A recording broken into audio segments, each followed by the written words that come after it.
Platform edge doors can prevent suicides and homicides and reduce accidents caused by the piston effect of passing trains.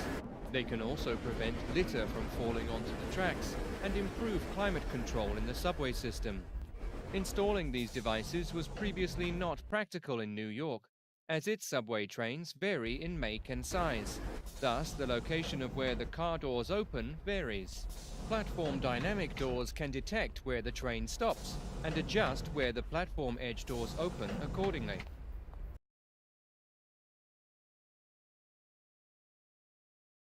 The Da Vinci surgical system is the most advanced platform for minimally invasive surgery available in the world today.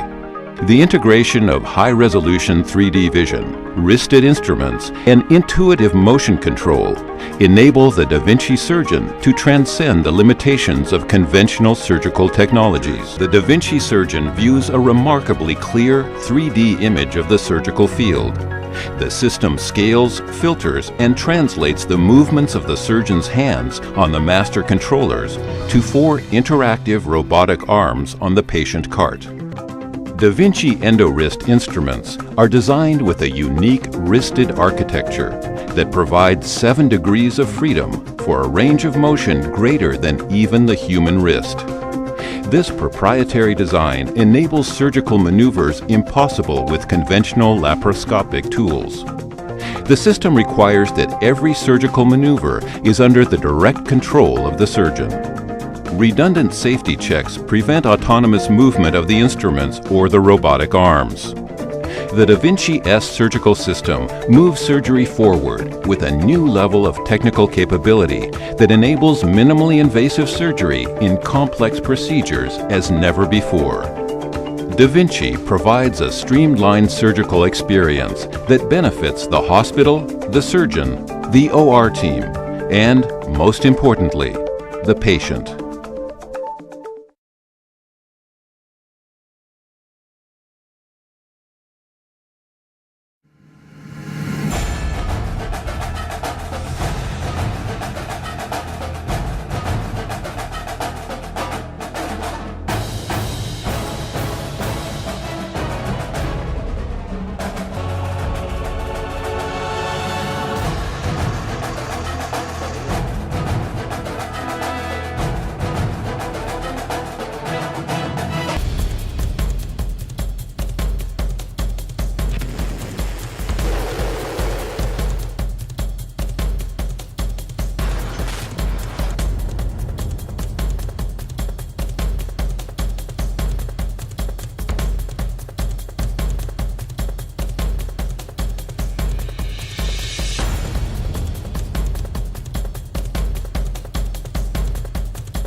Anyone outside?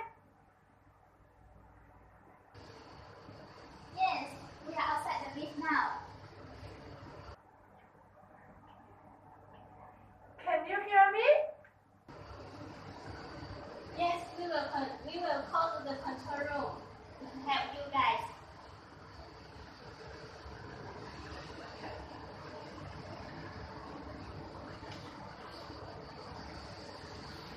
Hello?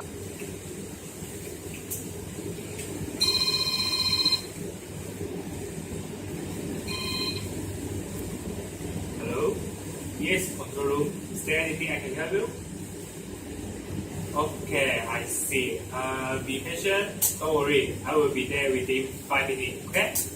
Okay. Let's go, bro. Go FIT. Yes. Follow me.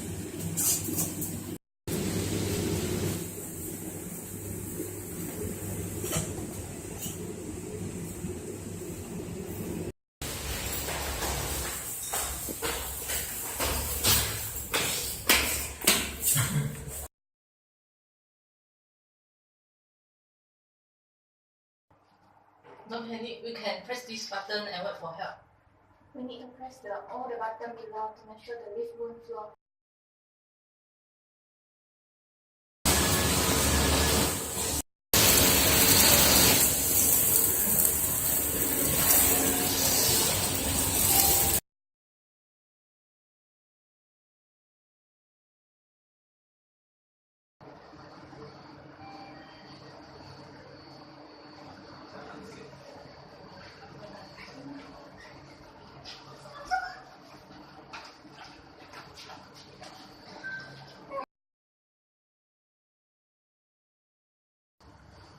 Thank you for saving us.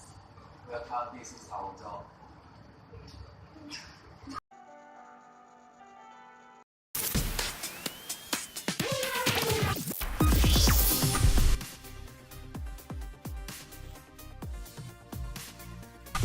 This is CCTV of a train crash that happened yesterday in Spain.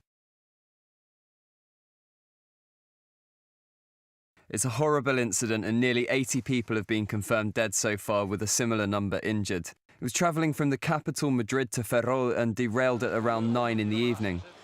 All 13 carriages came off the track, and in fact the crash was so bad that one of the carriages ended up on the road above the embankment. At the moment, crash investigators think it was simply an accident, but they're still looking into it.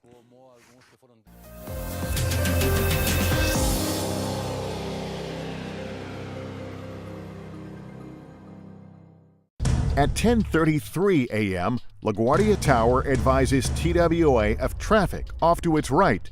No one realizes it, but the United DC-8 is heading straight for them. Then, 7 seconds later, as both planes approach 5,000, there's a brutal collision. One of the DC-8's engines tears through the fuselage of the Super Connie.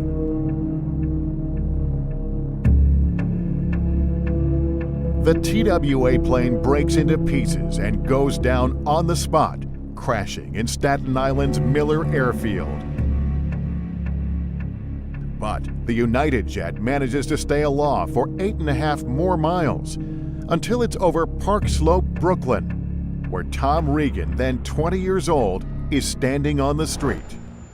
I crossed the street at 7th Avenue and Sterling Place, just stepping on the corner, when I heard a loud whine. And when I turned around, the wing of the plane United Airlines was catching into the roof of the building that I had just left. And there was a tremendous explosion. Immediately I dropped to the ground, and then moments after that there was a second explosion. Bang! Just everything exploded. And now the whole place was on fire. I stayed on the ground for what I thought seemed to be a long time, but I believe it was only several seconds. And I jumped up and I ran, and I never looked back.